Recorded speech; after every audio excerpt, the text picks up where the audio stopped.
Schönen guten Tag and willkommen aus Köln. That's right, this is episode 41 of the Greeno Tour, my FM21 journeyman save where I can only manage at clubs I've seen play live or have been to their stadium. And the Greenobus is making its fourth stop on the tour.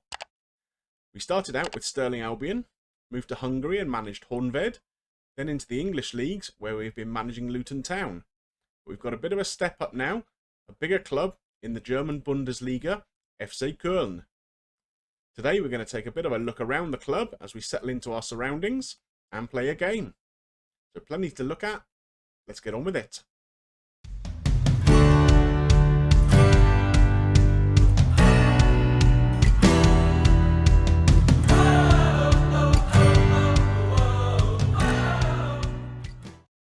Before we take a look at the playing side, let's have a little bit of a look around the setup of the club. So as you can see, the media prediction was 12th this season. We're currently sat in 15th. I've played a few games since I got here just to get a feel for the club. When I took over, they were a little bit lower in the table. Training facilities and youth facilities are both great, although there is a little bit of work to do on the youth system in the background. 4-star reputation and 5-star finances, which is good. If we take a look at the finances, you can see here we are currently spending about 1.6, no, not 1.6, sorry, 1.16 million pound a week on wages, which gives us about 180,000 to play with. Transfer budget of 16 million pounds. Of course, we're outside of transfer windows at the moment, so we'll have to see how that gets revised over the summer. But overall, it's obviously a bit of a step up from Luton Town. The stadium here is a 50,000 capacity, just over 40,000 seats. It is owned by the council, so we do have to pay them a little over £4 million a year in rent, but that's not the end of the world. So, let's go and have a little look at the playing squad we've got available and the sort of tactic I'm going to be using in these early stages with Köln. So here's the team report. I've set it for all positions currently, so we can get a bit of an overview of the squad. The goalkeeper is obviously the easiest place to start. We have Bernd Leno as our number one here. He's 34 years old, so he's not got too much time left in him, but I think he'll be okay for another season or two. Whether he remains as first choice keeper or not depends if we manage to find anyone better, of course. But a good solid option for right now. Robert Skov is one of the stars of the team. Now he can play anywhere on the left-hand side here or on the right wing. We have played him a little bit at left-back in the early games, but he is going to be playing as an inverted winger on the right-hand side. As you can see, decent quality. His technicals are pretty good. No real holes anywhere. He's a player I like the look of. He's 29 though, so again, heading in the sort of the wrong side of the age for my liking. Centre-back. The best one we have, Jérôme Ongwene, a Cameroonian international. Good, solid player. Look at these physicals. Look at these mentals. Really, really like him. In terms of his technicals, all the places that you'd want him to be strong, he is. Bedrock of our defence, this guy. Tin Yedvai plays alongside him when he's available. He's a player that you may remember I had in my Newcastle save in the beta and did very, very well there. A player I like. Again, physicals are decent. Mentals are excellent in most places. And again, pretty good in terms of his technicals. He's got very, very good long throws, which is why he was great earlier in FM21. Be interesting to see if we can utilise that now that they've fixed long throws. If we move to right back, it's a bit of a problem area. That's one area we're going to look to upgrade. Yedvai can play there, but he's not best. Kevin Godin has been playing there. He's all right. Again, decent physicals. His mentals are okay. His technicals are a bit garbage, to be honest. So that's an area we do need to look at. If we move into the midfield, Robert Andrich is our best player. Again, wrong side of 30, though, unfortunately. He's a bit more of a destructive player than a creative one, it has to be said. But when you're down the lower end of the table, you do need players a bit like that. Like the look of him. He's been doing pretty well. We move a little bit further forward. Tafana is a player who's been playing quite a lot. Bonkers haircut. Really, really does need to go and see his barber. Technicals, not brilliant. Few holes, but in the sort of roles he likes to play, they're not bad. Mentals are decent. Physicals okay for what we want. He's actually been playing quite a lot and doing okay. If we head into the wider areas, Dennis Mann, in fact, we're going to be playing him as a striker today, I think. He's all right. Again, can play in a variety of roles, which is good. I like players with a bit of versatility. And yeah, I think he's going to do really, really well for us. Not quite sure where we're going to use him most, but I think, yeah, a player with a lot of potential for us to do something with. Jan Thielmann is allegedly our best striker, but I'm really not sure about that. I think he lacks a bit of pace, a bit of acceleration. Finishing, first touch aren't great. He's probably a player that we might be looking to upgrade in the summer.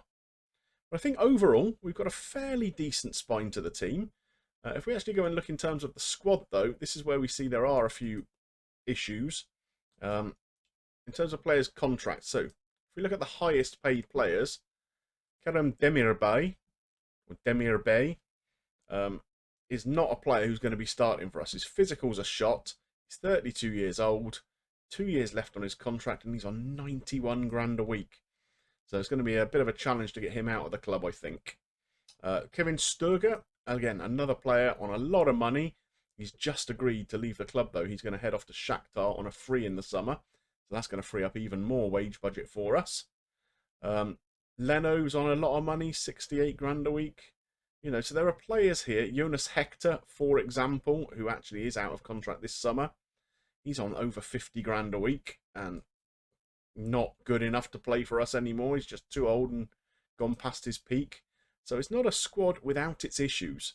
But I certainly think there's enough of a base here for us to work with for now, keep them in the Bundesliga this season and build over the summer.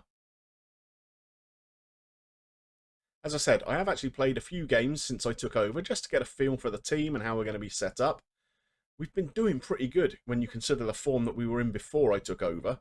So you can see here, since the winter break, they'd been absolutely garbage. They'd lost every single game. But we came in, our first game was at home against Bayer Leverkusen, and we won it pretty comfortably in the end. Dennis Mann got 2, Thielmann was playing up front, got another, 3-0 win. I thought it was going to be easy at that point. Then we travelled to Werder Bremen.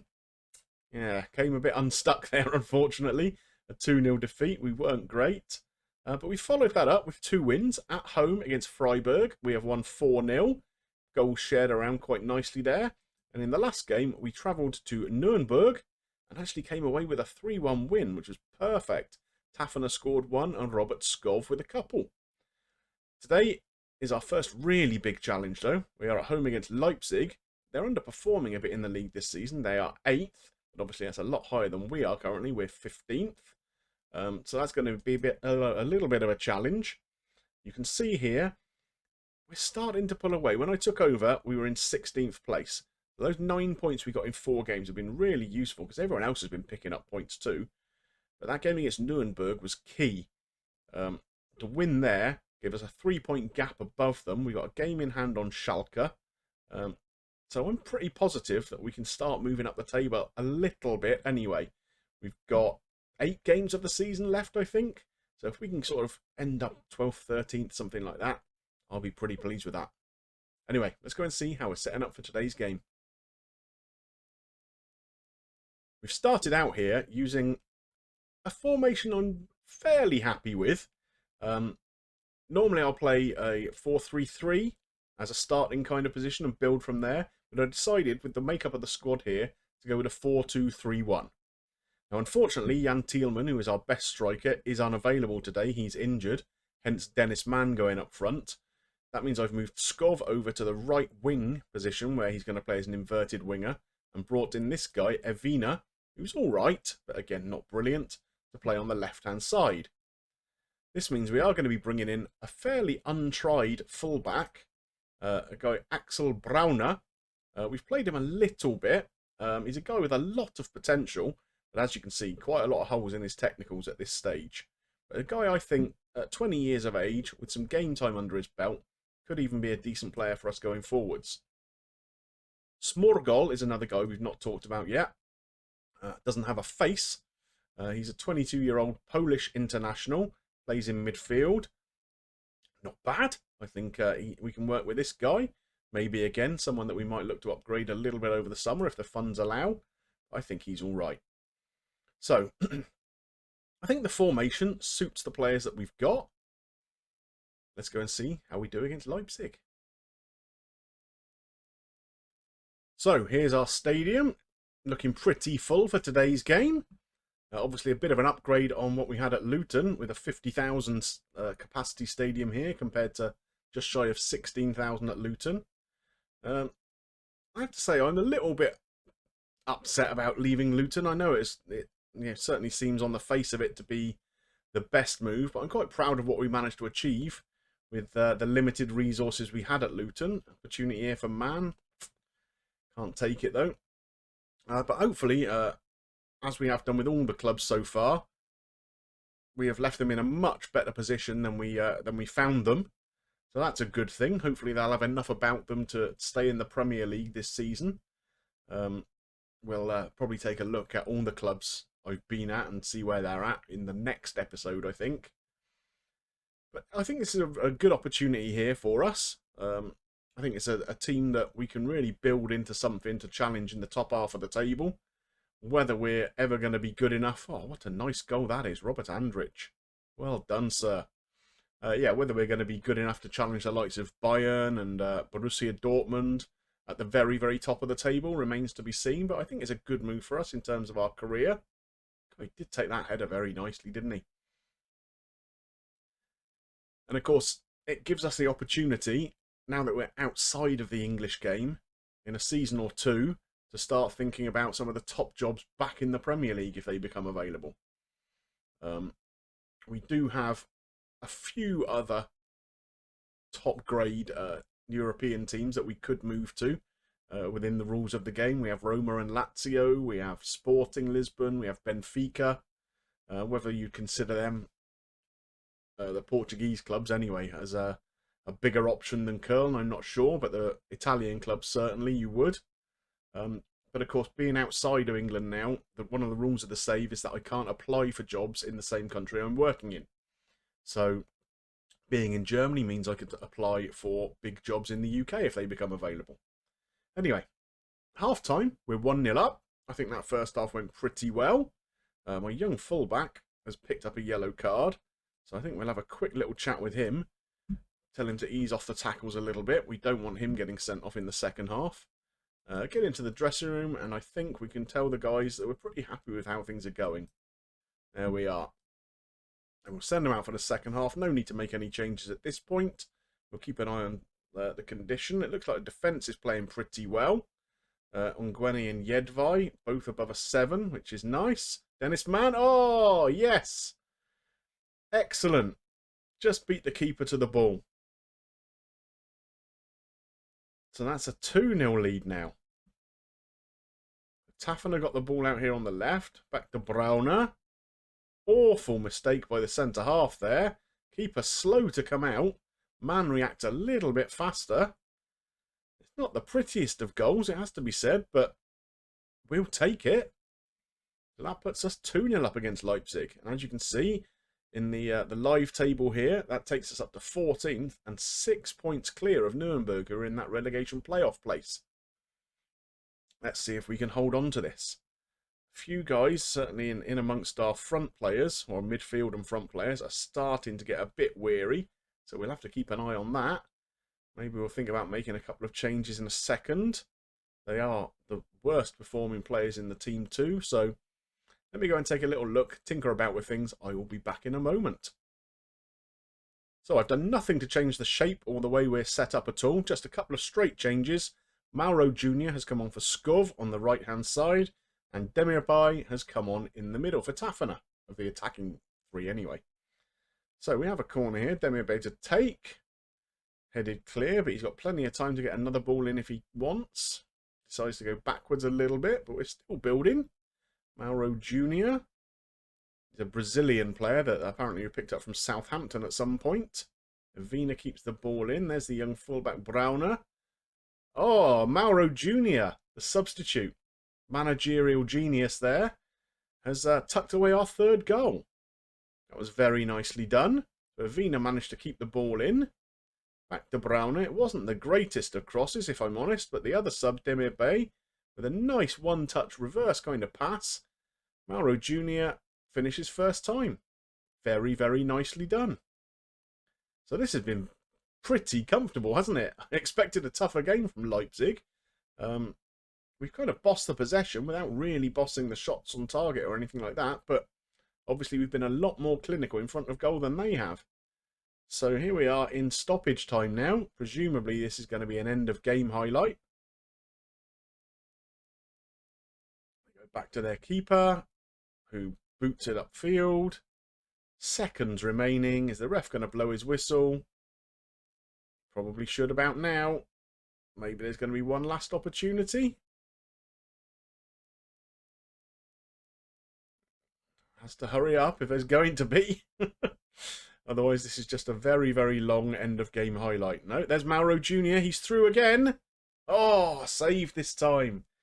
Oh, that would have put a nice gloss on the scoreline there if we'd managed to get 4-0. But to be honest, I would have settled for 3-0 before kick-off, that's for sure. And there it is. The full-time whistle is blown, and we have won 3-0. Well, that really was a very good result for us in the overall scheme of things. We've moved up to 14th in the table, 2 points ahead of Schalke, 6 points ahead of Nuremberg, even though they do have a game in hand. When you look at their recent form, I don't think we have to be too worried about that. The two clubs down the bottom, Werder Bremen and Mainz, are pretty much cut off. So, yeah, I'm fairly confident we ought to be able to stay in this league this season reasonably comfortably. If we take a look at the schedule now, you can see we have Hertha, Hoffenheim, Schalke, Wolfsburg, Stuttgart, Augsburg and Mainz remaining. So none of the really big teams. So that's not so bad, is it? I think what I'll do is I'm going to play through all of these games. We'll come back for the Mainz game, last game of the season, unless for some bizarre reason we've been dragged right down into the relegation situation, which I don't think we will. But yeah, if we come back, finish up the season against Mainz, have a bit of a review of how we've done, take a look at the other clubs we've managed already, and think about what we're going to try and do and strengthen over the summer. I think that makes sense. Well, I hope you enjoyed today's episode. Good to have a little look around the club, and even better to get a strong result against Leipzig. If you did enjoy it, please drop a like on there for me. Helps me get seen by more people, of course. And if you've got any comments about the club I've moved to, this episode, the series as a whole, anything in general, drop it into the comments section below. And of course, if you're not yet subscribed to the channel, come and hop on the Greenobus. There is plenty of room for you all. It just remains me to thank you for watching, and I will see you soon for some more action here in Germany. Bye for now.